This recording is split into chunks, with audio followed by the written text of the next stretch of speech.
Hello, I'm Angel, and welcome to my galaxy. We're doing another one of these videos. That's a record for how long my series normally lasts. As the title of the video implies, I will be drawing my OCs, I'll yap about them, or talk about whatever I want. In the meantime, you draw, or do chores, or do whatever it is you do during these videos. And I have no more words for this awkward introduction, so we're just gonna go straight into the art. I wasn't really in the mood to draw, but sometimes you just have to suck it up. I find the best way to get out of this sort of funk is just to draw, even if it's just a doodle. At the end of the day, something on the page is better than nothing. Though I'm sure most of you have already heard of that piece of advice, it's one I find to be pretty true, so I say it more often than not.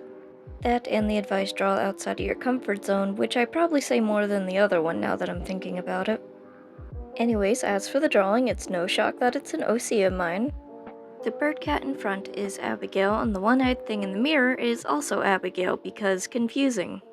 Abigail is a skinwalker who has taken the place of the real Abigail who is dead. The skinwalker doesn't actually have a name, so it's a little confusing to explain to people. Mirrors in this world can show the real forms of any creature, so in this art, it's showing what she actually looks like, of course. I say that in quotes because she doesn't really have a true form, she's kind of just a blob. I actually looked up what a skinwalker is defined as while making this recording because I was curious.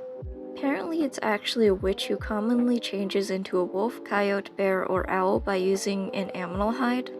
Not what I expected. I guess it can't change into a human form, at least it didn't say anything about it.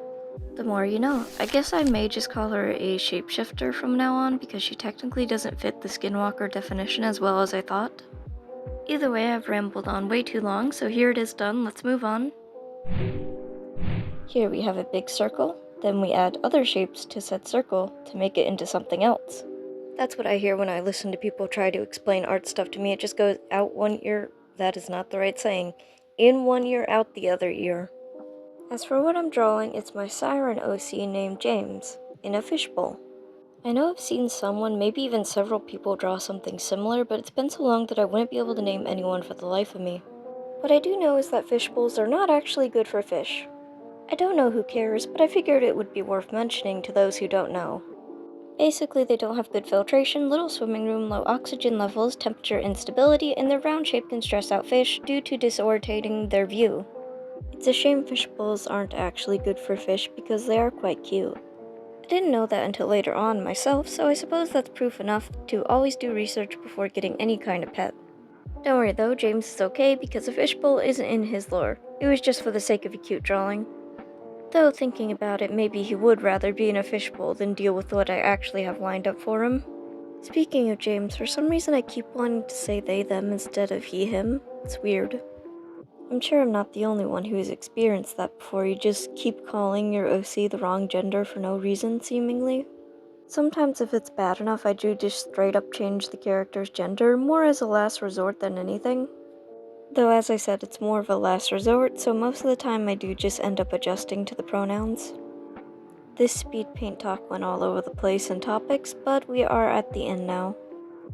I think James looks adorable in the bowl. So, any idea what Mega Knighting is? For those who don't know, Mega Knight was a video game character with a main move of slamming their body down on an enemy to do damage. I guess someone saw this and made it into a trend. Basically, you bounce up and fall down on whoever your victim is, normally a romantic partner. Firstly, don't do this if you care about your bones and furniture. Secondly, I thought it was funny and wanted to draw two of my characters with this trend.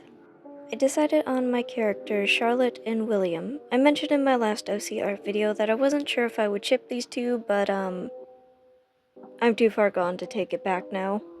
Maybe if I end up making a character that matches them better I will, but in the meantime these two are a thing. It's not like I dislike the two together, but I feel like there could be more interesting ships with the two. As for the art, it definitely fits the type of art I like most. Sure, beautiful meaning pieces are nice, but to me the best are the silly. This one also got me to practice perspective a bit more. Did I hate figuring out this perspective? Yes. Was it worth it? Also yes. Not sure if there's a name for this perspective, but I do know I've never drawn in said perspective. I think the only things that look strange are the bedside table and the bed. Other than that, the reference very much helped keep the perspective looking decent. Thinking about it now, I probably could have used an easier reference, but I guess no pain, no gain. The last thing to do now is the coloring. This was probably the quickest part of the drawing process. And yet the speed paint version feels like it takes forever, so it's possible the coloring part took longer than I felt it did.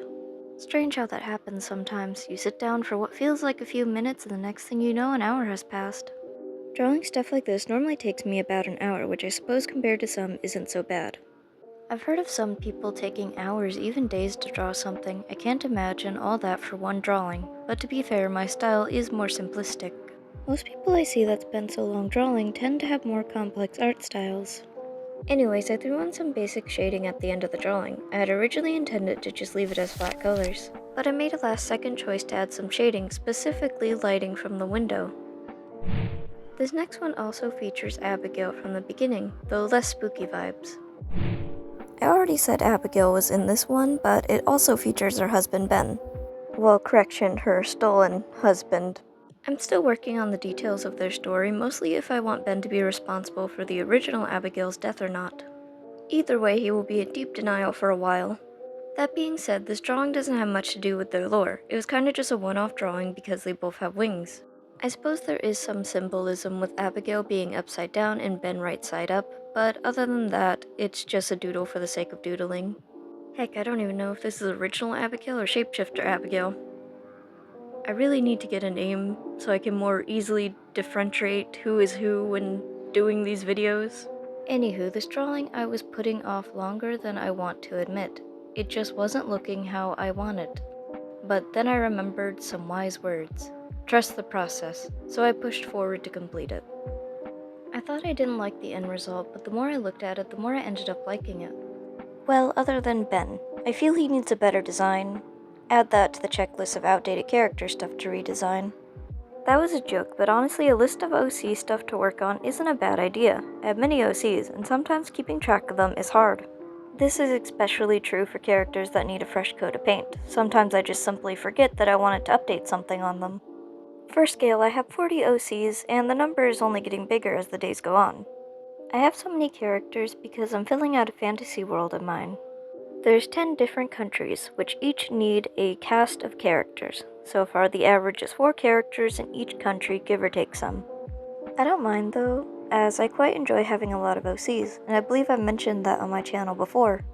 I just lose interest too fast when there is so few characters. Having many allows me to jump around each set whenever I feel disinterest kicking in. By the time I get back to those other OCs, any sign of disinterest has disappeared. That's what works for me at least, but I know it's overwhelming for a good majority of people, and I get why. It is interesting how some people are satisfied with just a handful or even just one little guy, while others like me need a whole box of them.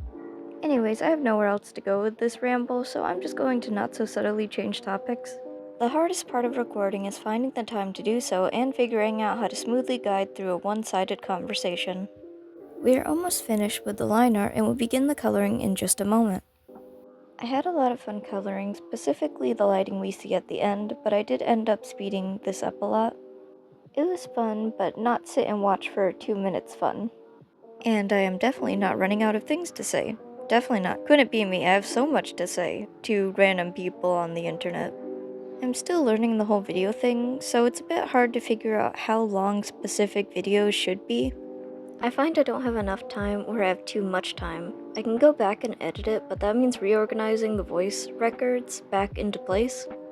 Videos already take long enough without all that extra editing, so yeah, I'm just trying to figure it out at the moment. Anyways, we're done with the last piece of art. I think it's cute and I absolutely love how the lighting turned out. Thank you for watching my video. That was very nice of you to reach the end. I have a reward for those of you who stuck around. A very cute picture of a brown bear. All jokes aside, I wish I could do more for those who stay to the end of my videos. It means the world to me. I hope to see you next time, and if I don't, I still hope you have a lovely day like everyone else.